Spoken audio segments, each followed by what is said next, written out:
Hello, Trinity Academy, and this is one of our 2-minute mysteries, the case of Edmund Bayne.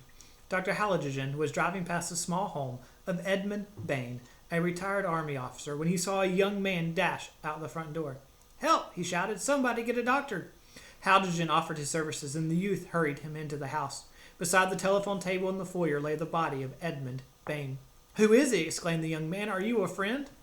"Yes.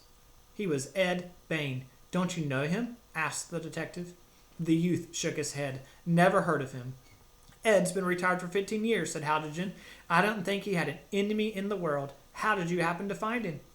"I was running for the bus when I heard a shot from this house. I found the front door unlocked and him lying like that." Halligan's swift examination disclosed that death from a bullet wound in the heart had occurred just within the past few minutes.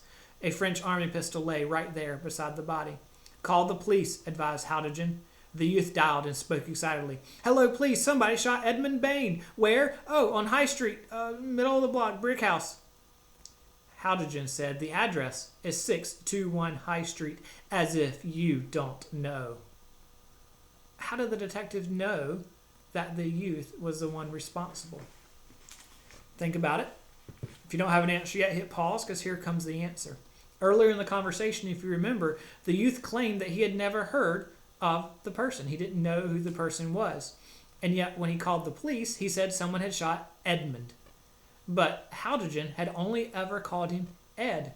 And so he had no way of knowing the name was Edmund, not Edward, or Edwin, or Edgar. So clearly, the young man had lied to the detective. And that is the case of Edmund Bayne.